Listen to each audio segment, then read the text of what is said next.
সর্বপ্রথম যখন ফরিদা ম্যাডাম উপদেষ্টা হিসেবে বাণিজ্য মন্ত্রণালয়ে একটা পদ পাইলেন, সেইখানে একটা বক্তব্য রাখলেন ইলিশ সম্পর্কে। যাই হোক, কথাটা যে মিথ্যা ছিল এখন সেটা বুঝতে পারলাম। আগে বক্তব্যটা শুনি।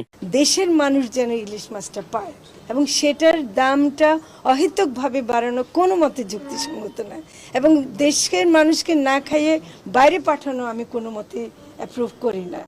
না মানে আর কি ওই না মানে ওই মানে বুঝছি, বলার আর ভাষা নাই। প্রথমে বললেন এক কথা আর কাজে কর্মে দেখা যাচ্ছে আর একটা, এজন্য ভাষা হারিয়ে ফেলেছেন। আপনাদের উপর পুরো বাংলাদেশের মানুষ বিশ্বাস রেখেছিল, আপনারা সেই বিশ্বাসটা ভেঙে দিলেন। কি করব বলো, ইন্ডিয়া থেকে অনেকবার আবদার করতেছে, বারবার রিকোয়েস্ট করতেছে। এত আবদার আর রিকোয়েস্ট করলে কিভাবে না করতে পারি, এজন্য দিয়ে দিলাম 3000 টন ইলিশ মাছ ইন্ডিয়াকে পুজোর উপলক্ষে। ইন্ডিয়ার আবদারটাই শুধু আপনার চোখে পড়লো, মনে ধরলো। এদিকে যে বাংলাদেশের লোক হাজার হাজার বছর ধরে ইলিশ মাছ খাইতে পারে না, 600 মাস চলে যাচ্ছে, মানুষের স্বপ্ন হয়ে গেছে এখন ইলিশ মাছ খাওয়া। এই কষ্টগুলো চোখে পড়ে না? না মানে আর কি ওই মানে ইন্ডিয়াতে থেকে মানে আর কি ওই মানে ওই মানে থাক ম্যাডাম থাক, আর কাটা ঘায়ে নুনের ছিটাতে হবে না। কাটা ঘায়ে নুনের ছিটা আপনাকে দিতে হবে না।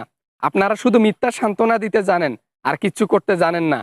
শুধু দুঃখ এটাতে যে স্বৈরাচার বিদায় হওয়ার পর থেকে শান্তি নেই বাংলাদেশে। ভাই আমরা তো টাকার বিনিময়ে মাছ দিয়েছি, মাংনা তো আর দেই নাই। আর কথা হচ্ছে শেখ হাসিনা যখন মাছ দিত তখন সে মাংনা দিত, উপহার হিসেবে দিত। আমরা তো বাণিজ্য করেছি, আমরা তো ব্যবসা করেছি, ওদের সাথে লাভ করেছি অনেক। আপনাদেরকে আর মিথ্যা সান্ত্বনা দিতে হবে না।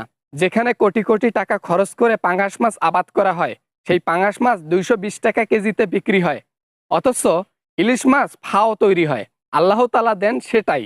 মানুষ 1 টাকা খরচ করে না ইলিশ মাছের উপর, অথচ সেই ইলিশ মাছ জেলেরা ধরে এবং সরকার সেটা অধিক মূল্যে বিক্রি করে অন্য দেশে। দেশের মানুষের কি হক নাই ইলিশ মাছের মধ্যে?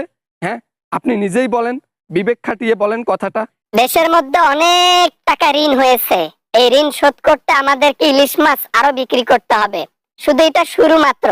এখন ইন্ডিয়াকে আমাদের হাতের মুঠোয় আনতে হবে, এজন্য কারণ ওরা অধিক মূল্যে টাকা দিয়ে ইলিশ মাছ কিনবে। বাংলাদেশে যে হারে ইলিশ মাছ পাওয়া যায়, সেই হারে আপনি যদি 500 টাকা কেন 400 টাকা ধরেও যদি কেজিতে বাংলাদেশের লোকদের খাওয়ান, তাহলে মনে হয় একদিনে যেটা বিক্রি হবে সেটা ইন্ডিয়াতে সারা বছরও বিক্রি হবে না। আরে হবে হবে, একটু সময় ধরো, একটু অপেক্ষা করো, একটু সবুর করো। তারপর আস্তে আস্তে সবকিছু ঠিক হয়ে গেলে ইলিশ মাছের দাম কমানো হবে। ঠিক ওই সময় বাংলাদেশের মানুষ ইলিশ মাছ খাবে, সমস্যা নাই। একটু সমস্যা তো এই জন্য। ম্যাডাম, ছোট মুখে বড় কথা বলতেছি, কিছু মনে করিয়েন না। এই কথাটা আজকে থেকে আরো 40 বছর আগ থেকে শোনা হচ্ছে যে বাঙালিরা ইলিশ পাবে, কিন্তু তাদের পাওয়া আর হচ্ছে না। তারা শুধু ইলিশ মাছ এক জায়গায় খায়, বাঙালিরা শুধু ইলিশ মাছ এক জায়গায় খায়। সেটা কোথায় জানেন? বলেন দেখি কোথায়? জানেন আপনি কোথায় খায়? তাই নাকি? বাঙালিরা আবার ইলিশও খায়? কোথায় খায়? হ্যাঁ, কেমনে খায় বুঝলাম না আমি, বলো দেখি তুমি, আমি জানি না। স্বপ্নে প্রতিদিন স্বপ্ন দেখে ইলিশ মাছ খায়, কিন্তু আসলে বাস্তবে কখনো খাওয়া হয় না। ওই যে ইলিশের কেজি 2400 টাকা, 2000 টাকা।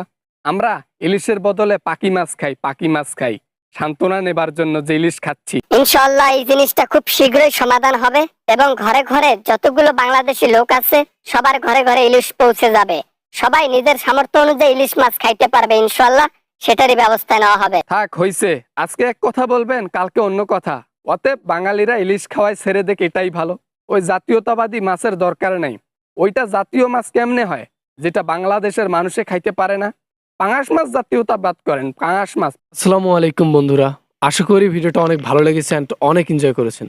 যদি ভিডিওটা এতটুকু পরিমাণ ভালো লাগে তাহলে অবশ্যই চ্যানেলটি সাবস্ক্রাইব করবেন, ভিডিওতে একটি লাইক করবেন, আর কিছু বলতে চাইলে কমেন্ট করতে পারেন। তো দেখা হবে এরকম ভিডিও নিয়ে আবারও আপনাদের সঙ্গে। সবাই ভালো থাকবেন, সবাই সুস্থ থাকবেন। খোদা হাফেজ।